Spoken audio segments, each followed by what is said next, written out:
In this video, I'll not only be adding some new fish to the Nano shrimp tank, but I'll also be taking a look at some of the ecosystems I've made and seeing how they've grown and evolved. Let's get straight into it and look at the Nano shrimp aquarium, which is just past 100 days old. Here's how it looked just over 3 months ago when I made it, and here's how it's looking now. As I'm sure you can see, it's completely transformed and has grown in and established really well. At the moment, it's only home to a small population of cherry shrimp, but that's about to change soon. If you watched the build video, you might remember that I did have a small rasbora living in here. Unfortunately, it did pass away, which I'm guessing is due to old age, as I have had it for years. Although there's been no breeding yet, the shrimp have been doing well and getting bigger, so hopefully there'll be some babies soon. It is hard to find a single spot of algae in this tank, so I have had to be feeding the shrimp some food to make sure they're getting enough. Now I'm going to do a bit of weekly maintenance, which includes cleaning the glass and doing a quick water change. With the glass cleaned, I am going to give a few plants in the foreground a quick trim as they are getting quite big. I'm also going to remove any leaves that are slightly too large or don't look too healthy. Now I'm going to do a 20% water change and siphon out the Monte Carlo carpet to keep it nice and clean.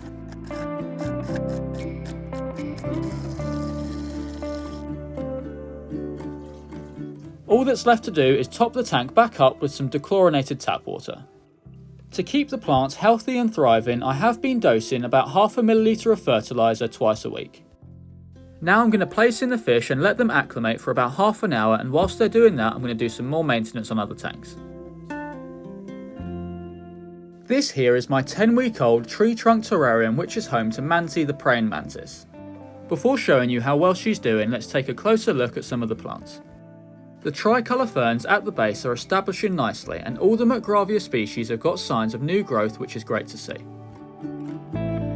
When moving up the trunk, you can see that the Solanum ecuador is really doing quite well. I've trimmed it once and it's already sent off 3 new growth points from where I cut it. As for the moss, it's also been doing just as well as I hoped it would. Due to the nature of the tank, the moss does go through stages of being dried out before it gets watered again. For this reason, I chose to use fern moss, which could handle going through dry phases. Now let's take a look at Manti the mantis. I'm glad to say that she's been doing really well. She did seem really interested by the camera and decided to stare it down.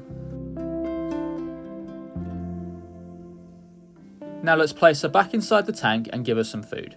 It's always amazing to see just how fast they are. After the build video for this tank, I did get a lot of questions about the silicone hinge and whether it's strong enough. As you can see, it really is quite strong and it's actually pulling the entire weight of the tank. As it's only got to hold the thin glass door, I've got no worries at all. I have also added a small hinged lock on the rack to make sure that the door doesn't open accidentally. Now let's move on from the tree trunk terrarium and take a look at my 2 largest tanks, which are these 2 vivariums here. As you may already know, this one here is home to 2 dart frogs and a wide variety of tropical plants. Some of my favourite plants in here have got to be this stunning Philodendron verrucosum and this beautiful McGravia. This ficus has also put out some nice big leaves, which suits the tank really well.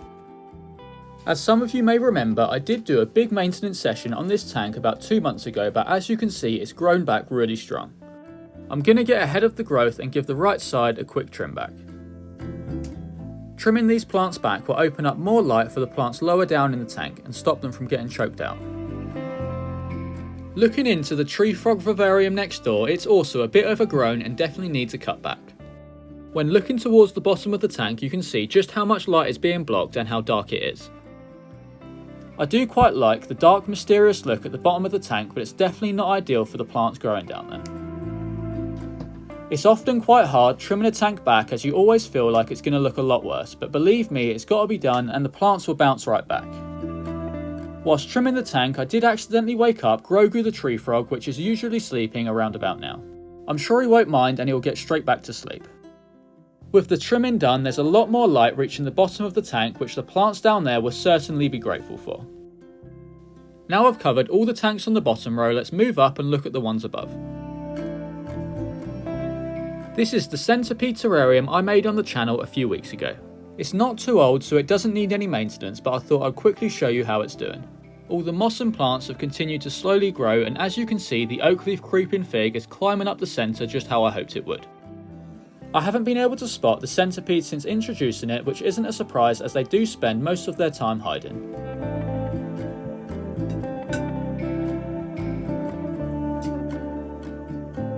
This terrarium here is quite a bit older and it does need a little bit of work. It's coming up on 5 months old and I've done zero maintenance to it in that time. I'm going to start off by giving the glass a quick clean. If you watch the build video for this terrarium, you might notice that the moss is looking extremely different. The sphagnum moss that I used for the substrate mix has sprung back to life and started growing up through the cushion moss. I quite like how it looks, so I'm not going to make any changes, but if you wanted to, you can simply pull it out. After giving the Boston fern in the back a quick trim, the maintenance for this terrarium is complete.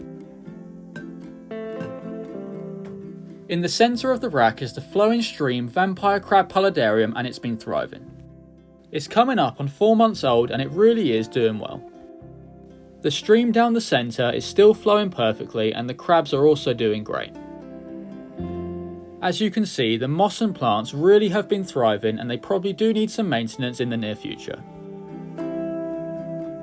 Some of the highlights have got to be the crypt flamingo in the back and the different bucephalandras planted throughout the tank. You can really see the beautiful iridescent leaves. As for the crabs, they're really hard to get on camera as they scurry as soon as I open the tank, but I'm glad to say that all 3 of them are doing well. I've been feeding them a varied diet along with the food they find themselves throughout the tank and they've put on some size, which is great to see. I am tempted to make another setup like this but about 2 to 3 times bigger. Let me know if that's something you'll be interested in seeing on the channel. Now let's take a look at the rack on the left, which has got a few smaller builds on it. Here's the paludarium from last week's build video and it really hasn't changed much since then. I have to admit it's got to be one of my favourite tanks at the moment. I really love the variety of plants along with the dark tone of the driftwood. Obviously it doesn't need any work done, so let's move on to the next one. This here is a Nano no filter paludarium that really has transformed in quite a short amount of time. The only thing I do to this tank is change the water every 2 to 3 weeks and remove the duckweed that overgrows the surface. Other than that, it's pretty much maintenance free, although it does need a trim up soon. Above that is the flowing stream terrarium, which is also in need of some maintenance in the near future. I have been quite reluctant to trim it as I just love how the moss has grown. It's been about half an hour, so I'm not going to keep you waiting any longer, so let's get the fish in. I've got 4 of these beautiful dwarf rasboras. They're a nano fish which I think will fit the scale of this tank perfectly. They're a bit stressed out at the moment, but after 24 hours they'll colour up beautifully. 24 hours have passed and they've all settled in really well and their colours are coming through nicely. I hope you enjoyed this update / maintenance style video and seeing how some of the tanks I've made over the past few months have grown and evolved. Be sure to let me know your favourite in the comments below and thank you for watching.